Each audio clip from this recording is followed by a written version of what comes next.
Uh,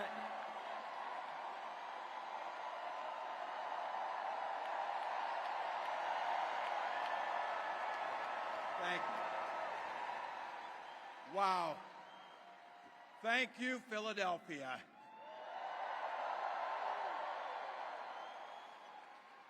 Thank you, Madam Vice President, for the trust you put in me, but maybe more so, thank you for bringing back the joy.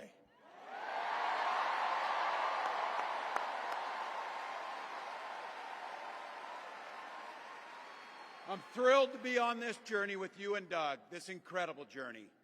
And Pennsylvania, I know you know this, but my God, what a treasure you have in Josh Shapiro.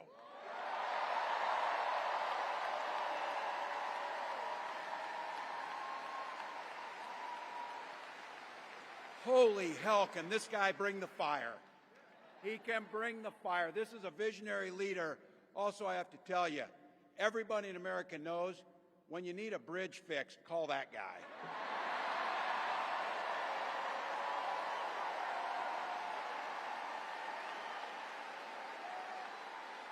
And I think sometimes we forget, and you see people a little one-dimensional, but seeing a guy who cares so deeply about his family, a man with compassion, vision, and I'll have to tell you this, I know this from experience, there is no one you would rather go to a Springsteen concert in Jersey with than him, than that guy.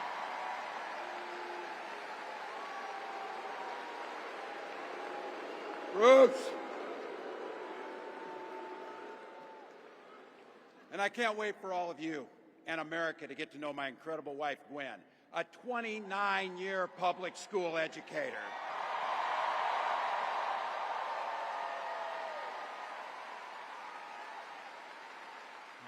Don't ever underestimate teachers.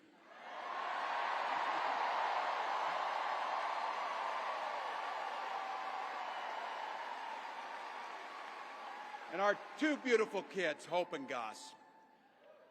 I couldn't be prouder to be on this ticket and to help Vice President Harris become what we all know is very, very good for us to think about, next President of the United States of America.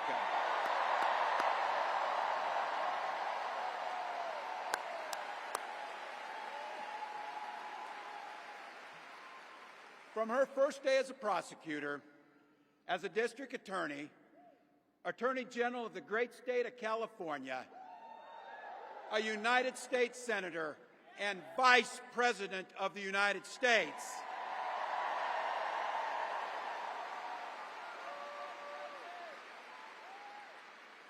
Vice President Harris has fought on the side of the American people. She took on the predators, she took on the fraudsters, she took down the transnational gangs, she stood up against powerful corporate interests, and she never hesitated to reach across the aisle if it meant improving people's lives.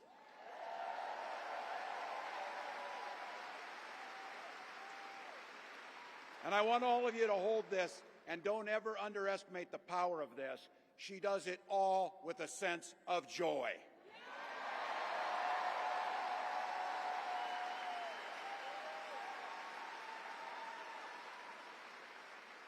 I know a little something about that commitment to people. I was born in West Point, Nebraska. I lived in Butte, a small town of 400, where community was a way of life. Growing up, I spent the summers working on the family farm. My mom and dad taught us, show generosity towards your neighbors and work for a common good.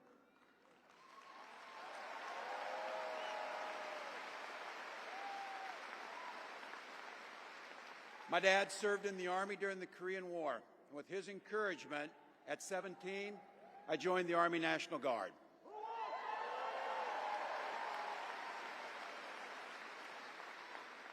For 24 years, I proudly wore the uniform of this nation.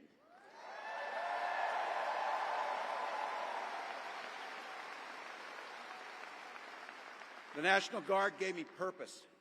It gave me the strength of a shared commitment to something greater than ourselves.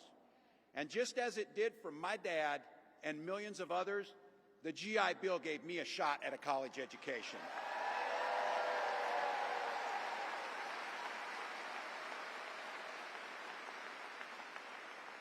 My dad was a teacher. My brothers and sisters and I followed in their footsteps. 3 out of 4 of us married teachers. It's what we do. For nearly 20 years, I had the privilege of teaching high school social studies and coaching football.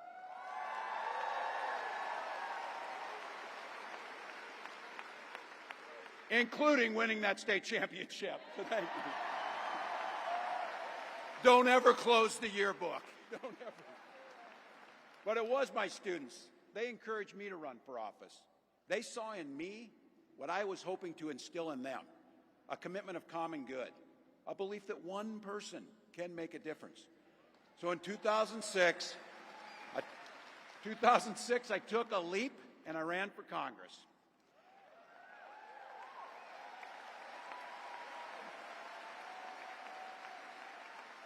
And because high school teachers are super optimistic, I was running in a district that had 1 Democrat since 1892. Well, my neighbors graced me with an opportunity to represent them in the United States House of Representatives.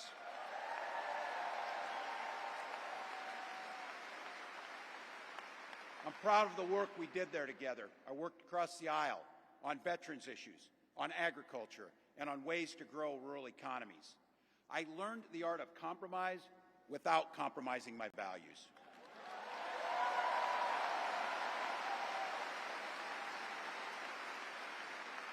And now, as governor of the great state of Minnesota, I bring those experiences to bear in tackling the challenges that are facing our great state. Minnesota's strength comes from our values, our commitment to working together, to seeing past our differences, to always being willing to lend a helping hand. Those are the same values I learned on the family farm and tried to instill in my students. I took it to Congress and to the state capitol, and now Vice President Harris and I are running to take those very values to the White House.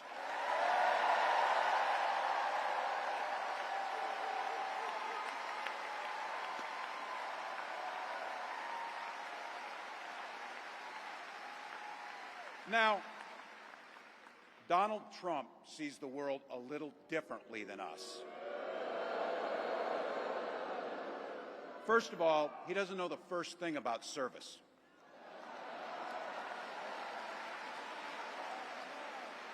He doesn't have time for it because he's too busy serving himself.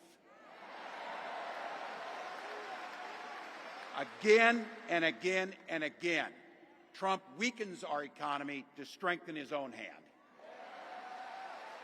He mocks our laws. He sows chaos and division. And that's to say nothing of his record as president. He froze in the face of the COVID crisis. He drove our economy into the ground. And make no mistake, violent crime was up under Donald Trump.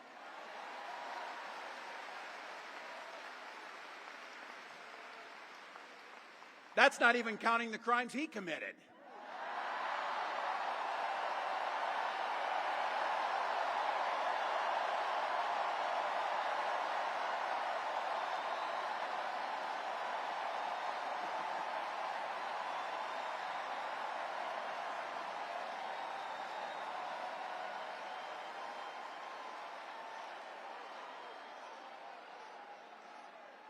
You know, some of us are,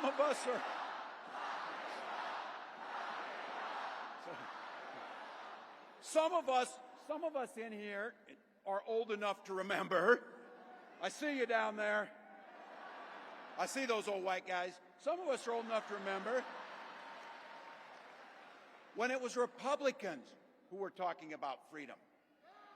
It turns out now what they meant was the government should be free to invade your doctor's office. In Minnesota, we respect our neighbors and their personal choices that they make. Even if we wouldn't make the same choice for ourselves, there's a golden rule. Mind your own damn business.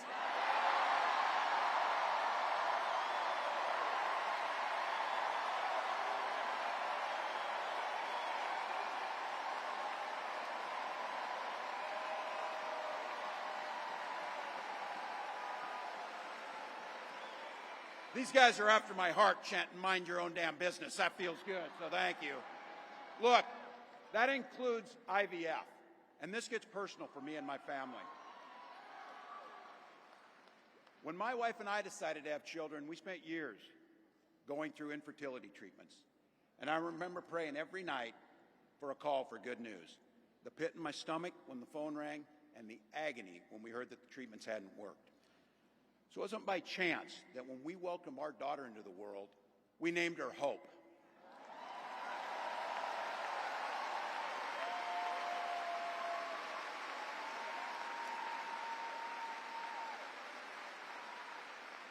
When Vice President and I talk about freedom, we mean the freedom to make your own health care decisions. And for our children to be free to go to school without worrying they'll be shot dead in their classrooms.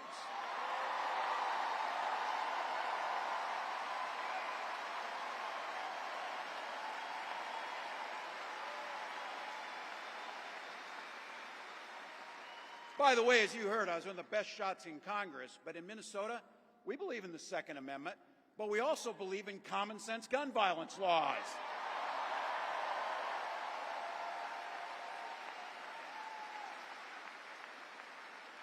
Vice President Harris' idea of freedom is a ticket for education to be that ticket to the middle class, not crippling debt. Air that's clean, water that's pure, communities that are safe.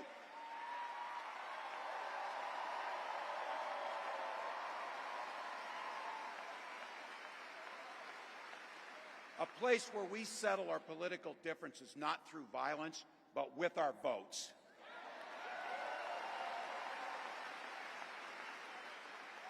And that's what this election's about. What direction will this country go in? He's not going back. Well, Donald Trump would damn sure take us backwards. Let's be clear about that. And don't believe him when he plays dumb. He knows exactly what Project 2025 will do to restrict our freedoms.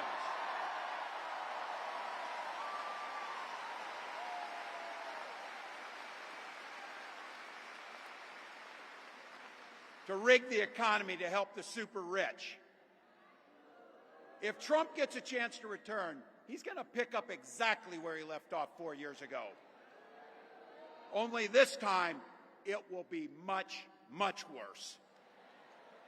Raising costs on middle-class family.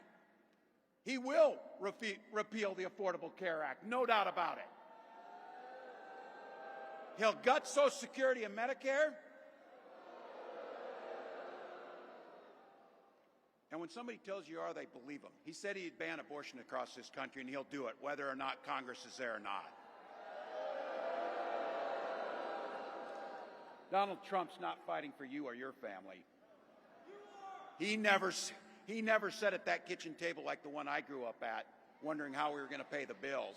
He sat at his country club up in Mar-a-Lago, wondering how he can cut taxes for his rich friends. And I got to tell you, his running mate shares his dangerous and backward agenda for this country.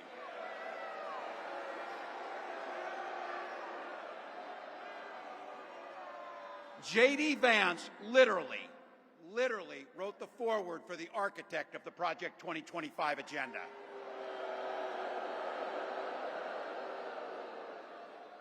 Like all regular people I grew up with in the heartland, J.D. studied at Yale, had his career funded by Silicon Valley billionaires, and then wrote a bestseller trashing that community. Come on! That's not what middle America is. And I got to tell you, I can't wait to debate the guy.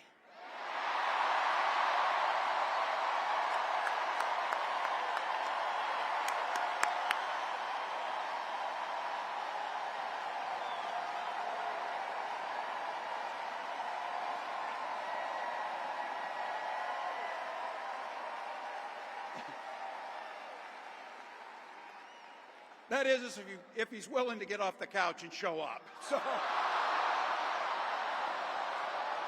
see what I did there?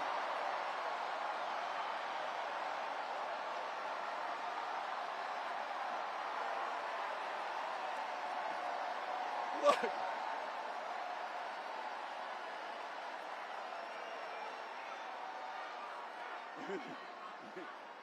I got to tell you, pointing out just an observation of mine that I made. I just have to say it. You know it, you feel it. These guys are creepy, and yes, just weird as hell. That's what you see. That's what you see.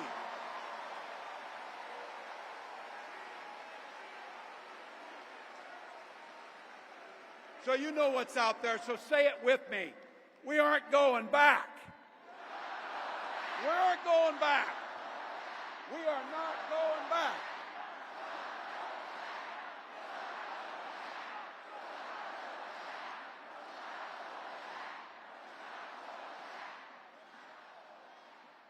So we got 91 days. My God, that's easy. We'll sleep when we're dead.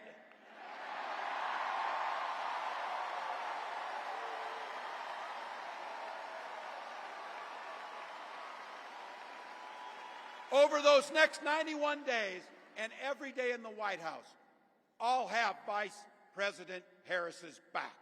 Every single day. And we'll have yours.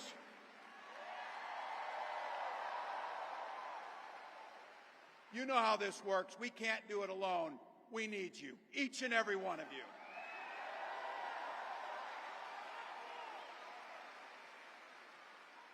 Go over to KamalaHarris.com, get on board, because we need you. Freedom to make our own choices. This leader, this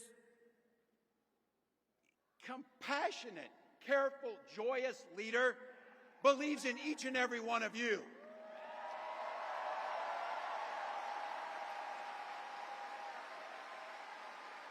My God, you came here tonight to sit at the very top because you love this country and you're not going back.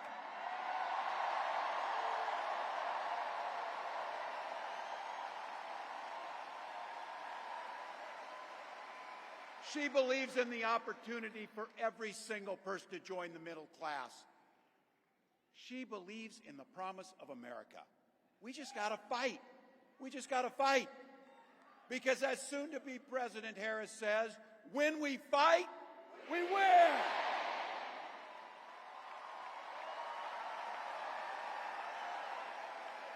Thank you, Philadelphia. Thank you, Vice President. God bless America.